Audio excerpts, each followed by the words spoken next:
Youth league പ്രവർത്തകനായിരുന്ന auto driver Nilambur Othayi Pallipparamban മനാഫിനെ കൊലപ്പെടുത്തിയ കേസിൽ PV അൻവറിന്റെ സഹോദരി പുത്രൻ ഷഫീഖ് കുറ്റക്കാരനാണെന്ന് കോടതി 3 പ്രതികളെ വെറുതെ വിടുകയും ചെയ്തു. മഞ്ചേരി അഡീഷണൽ ജില്ലാ സെഷൻസ് കോടതി ജഡ്ജി AV ടെല്ലസ് ആണ് വിധി പറഞ്ഞത്. ശിക്ഷ ശനിയാഴ്ച പ്രഖ്യാപിക്കും.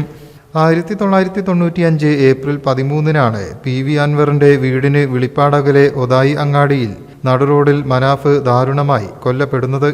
പിതാവ് ആലിക്കുട്ടിയുടെ കൺമുന്നിലിട്ടാണ് മനാഫിനെ മർദ്ദിച്ചും കുത്തിയും കൊലപ്പെടുത്തിയത്. കേസിൽ 2ാം പ്രതിയായിരുന്നു മുൻ MLA PV Anwar. PV Anwar ഉൾപ്പെടെ 26 പേരാണ് കേസിൽ പ്രതികളായിരുന്നത്.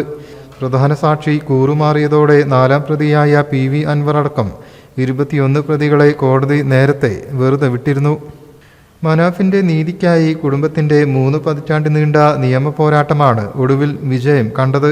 ഉദായിലെ മനാഫ് വധക്കേസിലെ 1ാം പ്രതി ഷെരീഫ് കുറ്റക്കാരനാണെന്ന് കോടതി കണ്ടെത്തിയിട്ടുണ്ട്.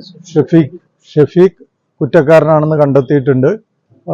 2, 3, 4 പ്രതികൾ കുറ്റക്കാരല്ലെന്ന് കണ്ട് അവരെ വിട്ടയച്ചിട്ടുണ്ട്. ശിക്ഷ കോടതി നാളെ പറയും. കേസ് നാളത്തേക്ക് വെച്ചിട്ടുണ്ട്. ഇത് 30 വർഷം മുമ്പ് നടന്നൊരു സംഭവമാണ്. 30 വർഷം പ്രതികൾക്ക് ശിക്ഷ വാങ്ങിക്കൊടുക്കുന്നതിന് വേണ്ടി കുടുംബം നടത്തിയ ഒരു സമാനതകളില്ലാത്ത പോരാട്ടമാണ്. ആ പോരാട്ടത്തിൽ ഒരു പ്രതിക്ക് ശിക്ഷ കിട്ടി. ജീവപര്യന്തം തടവ് ശിക്ഷ കിട്ടാവുന്ന കുറ്റമാണ് കോടതി കണ്ടെത്തിയിട്ടുള്ളത്. വെറുതെ വിട്ട 2ാം പ്രതിക്കെതിരെ റിവിഷൻ നൽകുമെന്ന് മനാഫിന്റെ പിതൃ സഹോദരൻ പള്ളിപ്പറമ്പൻ അബൂബക്കർ പറഞ്ഞു. ഉണ്ടായിരുന്ന നാട്ടുകാരും ഞങ്ങളൊപ്പം സഹായിച്ചിട്ടുണ്ട്. പക്ഷേ ഞങ്ങൾക്ക് ഇക്കാര്യത്തിൽ ഒരു വിഷമമേ ഉള്ളൂ. ഈ ഞങ്ങളുടെ ബന്ധുക്കളായ സാക്ഷികൾ പോലും 1ാം സാക്ഷി ഞങ്ങളുടെ ഏകദേശം ഒരു ബന്ധുവാണ്. എന്നിരുന്നാൽ പോലും പണത്തിനും ഒക്കെ ആർത്തിയുടെ മുൻപിൽ അവരൊക്കെ കീഴടങ്ങി, അവരൊക്കെ കൂറുമാറി.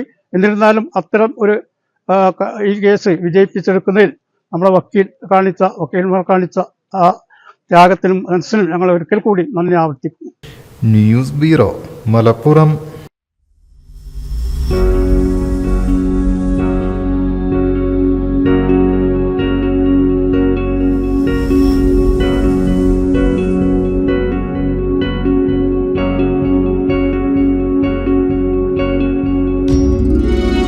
Safa Jewelry now.